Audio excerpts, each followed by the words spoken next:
Hello, second and third graders. I hope you really enjoyed learning a little bit more about the Impressionists last week and the Post-Impressionists.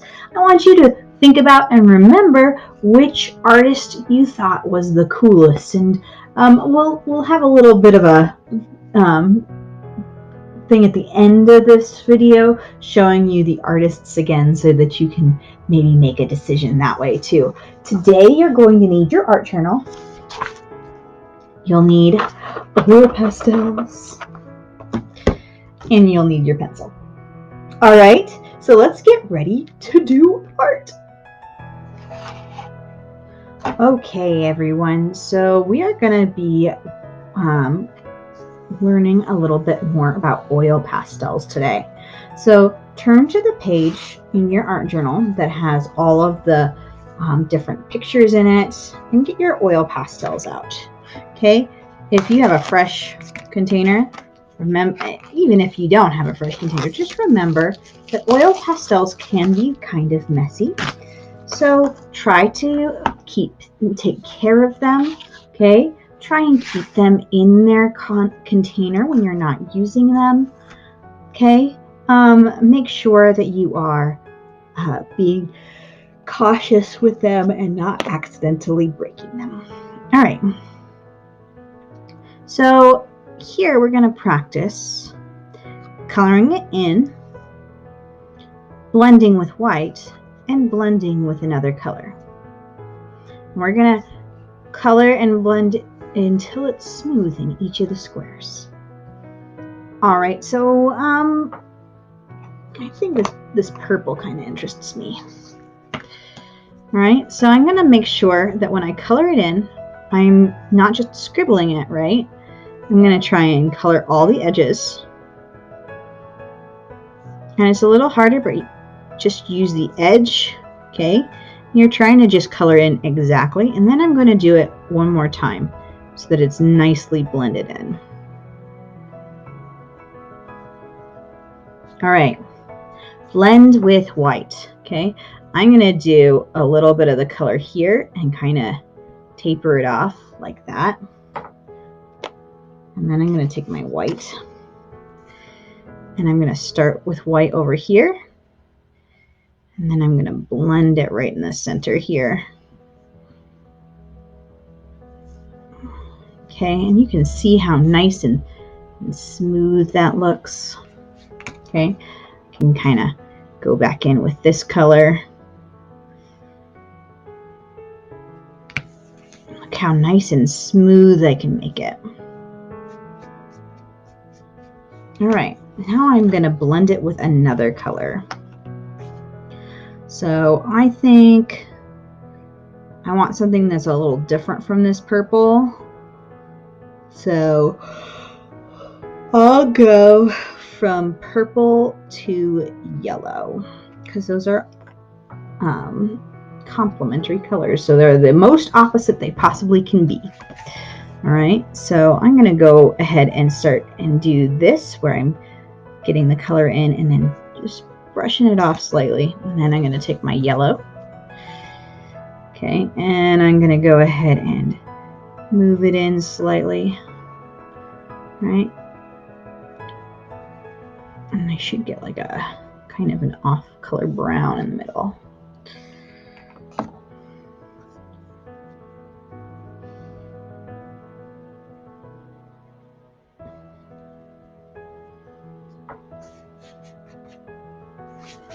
All right, that looks fun.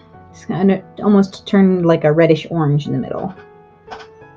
It's fun little experiment. All right, I think I don't want to use that purple or that yellow anymore. All right, we're gonna try. Do you remember Georges Seurat?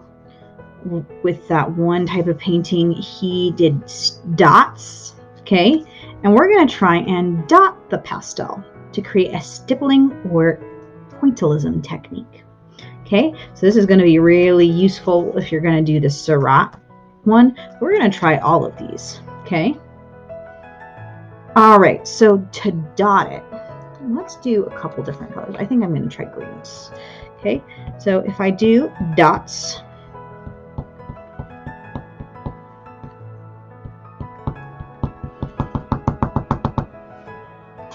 And then maybe I'll do some dots of yellow.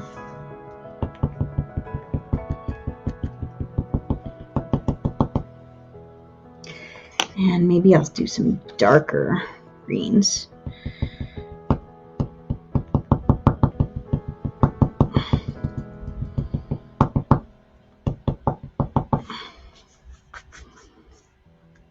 All right, so that's a cool texture.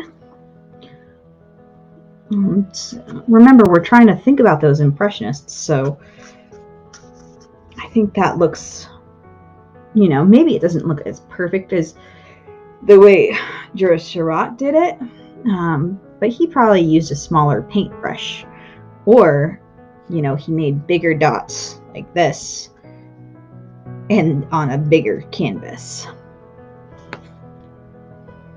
All right, use lines and contrast to create texture. So this is something that Vincent van Gogh did a lot of, was to create lots of texture. So and it says contrast. So we're gonna draw some lines here. I'm gonna try and use exactly the opposite color of blue. Okay, so it's a complementary color. Do you remember what the complementary color is? It's, you know, we learned about it last year, so it might be a little hard to remember. But the complementary color, meaning the opposite color on the color wheel, is orange. So let's see what that does. Okay, that creates a lot of contrast. Maybe we'll do some more blues.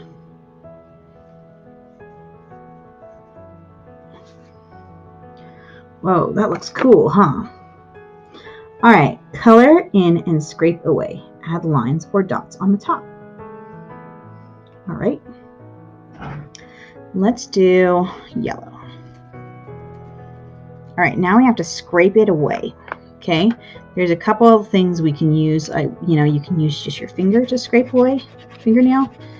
Okay, if you have a pencil that doesn't have an eraser, or if you can sort of just scrape off the side of your eraser, like right here, the middle part, that can work. If you have like a ruler or even like a twig or something like that, anything, something that you'll throw away. Okay, so I scraped some of the color away. Okay, and now I can color again.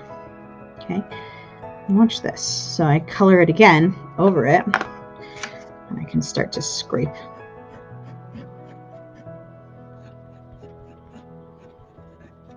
Okay, and then I can, let's see, I think I want to use like a red.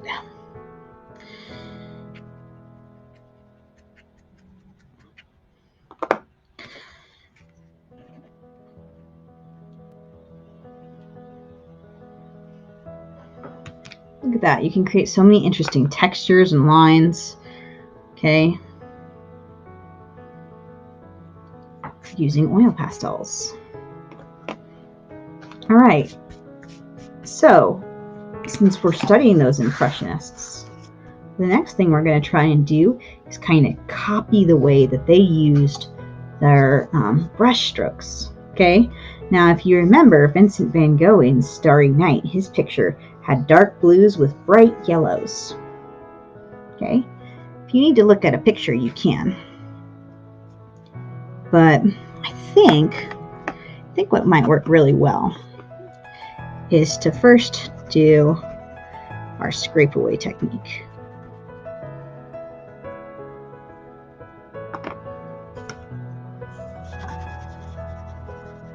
Okay, so it's just like basic yellow.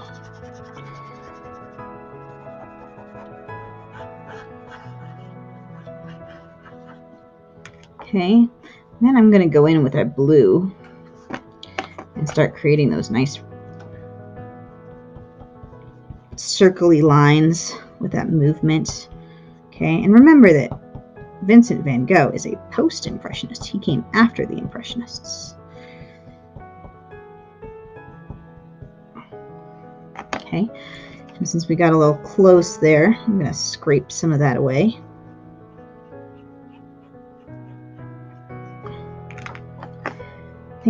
I think he has even darker colors, like some blacks.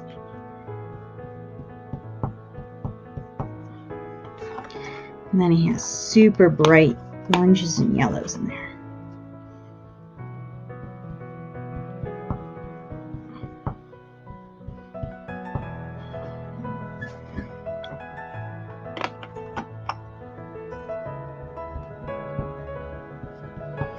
It's fun because you're like layering all the colors on top.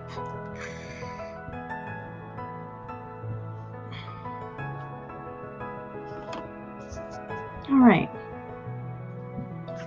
So there's Vincent van Gogh's, and this is Claude Monet's water lilies. So if you remember, he's painting water lilies, so they're on a dark river, and then these are green water lilies with white flowers.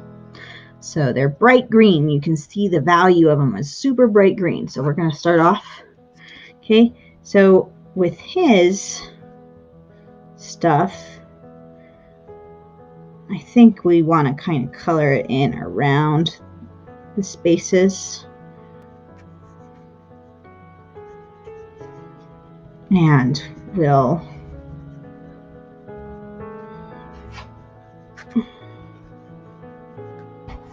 we'll get that right there. And then we're going to add some light green.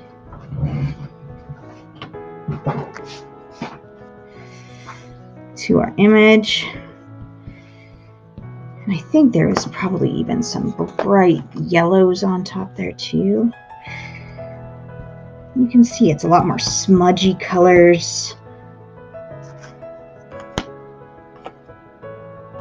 And then there's those white flowers that are just smudges.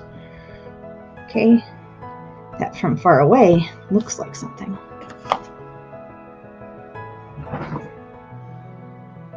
Now this one, you can see it gets darker, so it's darker here and then it's lighter. So if we take a dark color, and I kind of dot it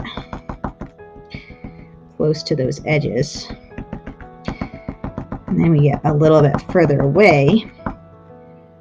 Okay, so dot, dot, dot, dot, lots of dots.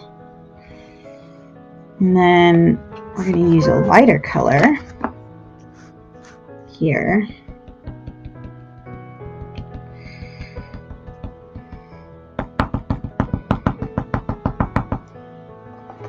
And then an even lighter color of dots in the center.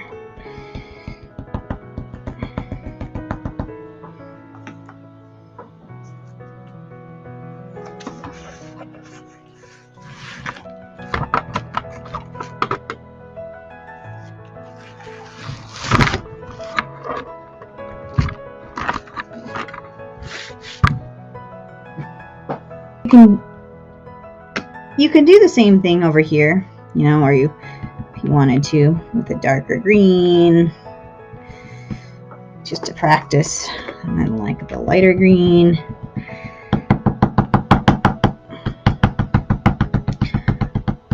But it's just a fun way of figuring out his technique. I think also something that's nice for when you're doing the stippling technique, I think also having like a color base down, so if you kind of color it all in, you can do like, you can scrape some away or you just color on top. But that way there's no white color underneath. So that kind of can help too.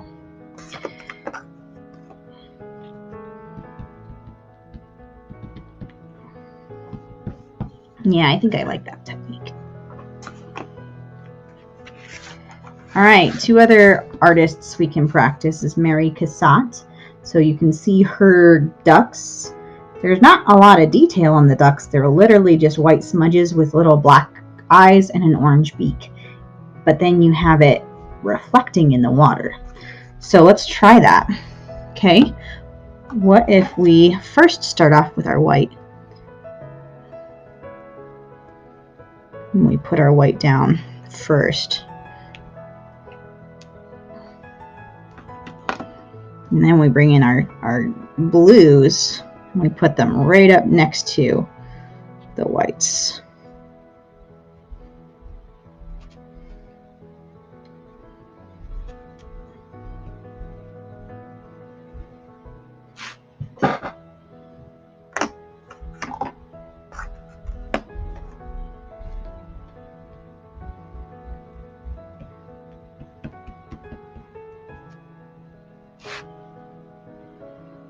And the last but not least, Edward Munch. He's got these big circular shapes. Okay.